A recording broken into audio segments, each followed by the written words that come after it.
Well, hello again, Charleston Southern Buccaneer football fans. It's time for another edition of the Buccaneer Update here on CSUSports.com. I'm Rob Walden, joined by the head coach of the Buccaneer football squad, Jay Mills. And Coach, coming off of a 31-21 victory Saturday at VMI. Before we talk about the X's and O's, anything like that, I know your team has to feel really good to get that first Big South victory of the season and get that monkey off your back.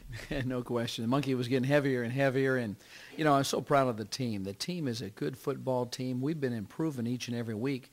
We've just been playing some very good teams this year as well, too. And basically the big difference that occurred this past week is we stopped self-inflicting some wounds. We played one team, which was the opponent, rather than two teams along the way. And those self-inflicted wounds, and we've talked about them a lot, but they've been turnovers for the most part, and you guys lost the turnover battle when you fell to Gardner-Webb and Liberty. You won the turnover battle against VMI. Not only did you beat them 2-1 in the turnovers force column, but you also got touchdowns off of both of their turnovers, which proved to be the difference. Yeah, there's no question about it. There's some huge turnovers. Those two ended up being touchdowns, as you mentioned. Probably took at least 3 points, if not a touchdown, away from them as well, too, because they were in the hot zone area inside the 10-yard line. And at the same point in time, show how valuable the ball security is. We lost at least 3 points on our one turnover we have. At least we gave it to them 82 yards away from the goal line, which was a nice way to have as with a long field to the defense's back. And then the special teams as well, a punt return touchdown from Antoine Ivy, a blocked punt by Kenny Johnson, a long kick return by Antoine Harvey that set you guys up in good position. It seemed like all those little things that don't really always show up in the stat sheet, you guys did well on Saturday, and probably as well as you've done all year. Well, I think when we've been successful, regardless of which year it's been, it's because all three phases have contributed in a positive manner. And we got good young men, and the best team, as we talked about, will win the game. Not necessarily the best 11 on the field. And that's not to say we didn't have the best 11 athletes on the field. Sometimes you do, sometimes you don't. But in the game of football, I believe more than any other sport, they're so intricately intertwined, each individual and each group, offense, defense, and kicking game. And in this one, we had tremendous defensive play. We had goal line stand. We had our backs to the wall after a kickoff return in the fourth quarter, and we went 4 and out as they went for it. Offensively, we had a 95-yard drive.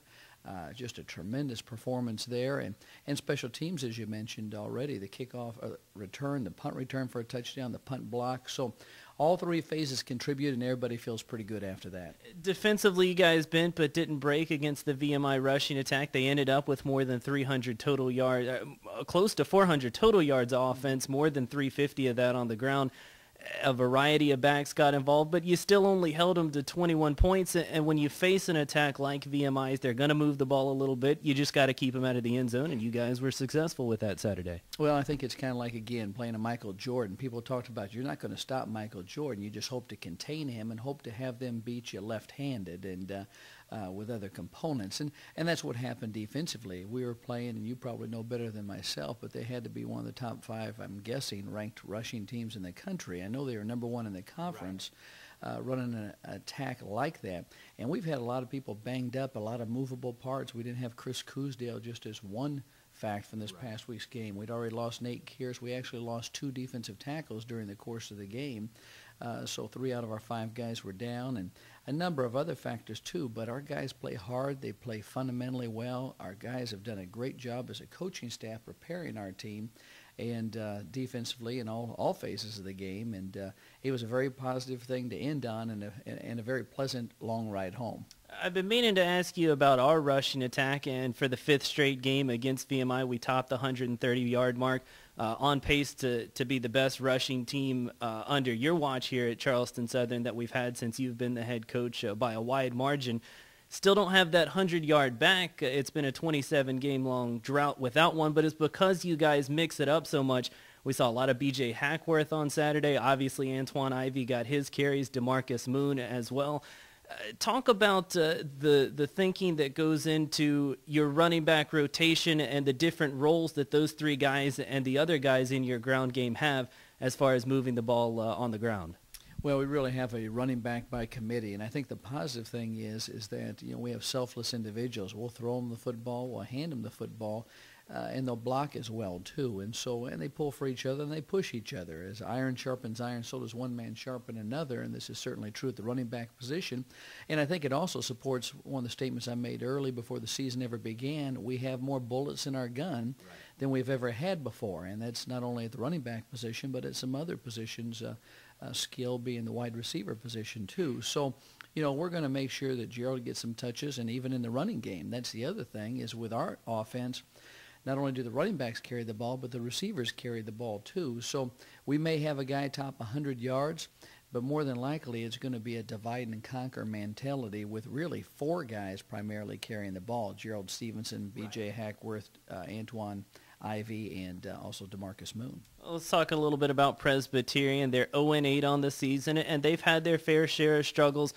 But playing at home, they're a dangerous squad, and they own a 12-4 advantage over the Charleston Southern program in the 16 previous meetings. You guys have won the last 3, but still, it's a dangerous team, and if we're going to come out of there with a victory on Saturday, we're going to have to be just as focused as we were Saturday against the Cadets. Yeah, no question. The PC had a long-running win streak against Charleston Southern. We had won the first one, then we had lost 11 in a row. Right.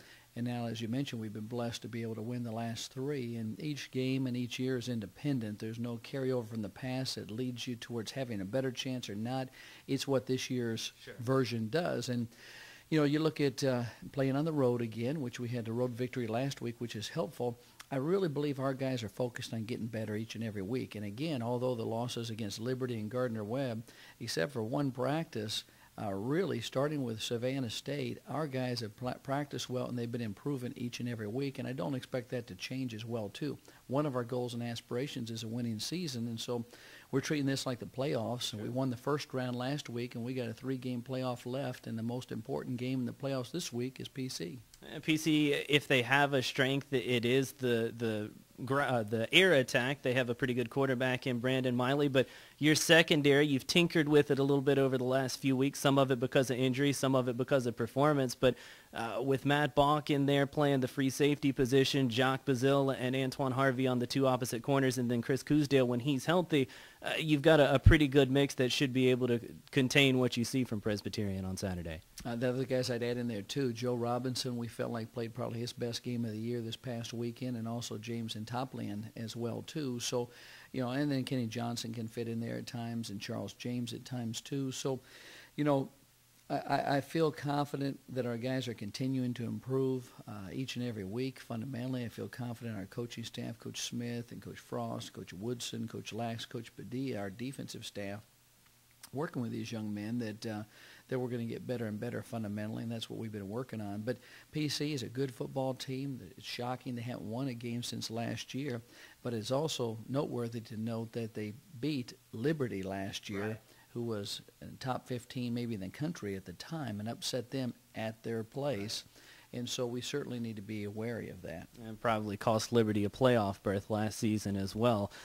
Coach, again, congratulations on the victory against VMI. I know it's a big relief for you guys, and best of luck Saturday against Presbyterian as we go for, like you said, the second round in that 4-round playoff towards a winning season. Thank you. Appreciate it. All right, that's Saturday, 1:30 p.m. at Bailey Memorial Stadium in Clinton, South Carolina. Of course, if you can't make it to Clinton, about a 3-hour drive from Charleston, you can always watch it on the Big South Network or listen live on WJNI FM 106.3 in the Charleston area. Again, for Coach Jay Mills, I'm Rob Walden. We'll see you Saturday at Bailey Memorial Stadium, and next time here on the Buccaneer Update on CSUSports.com.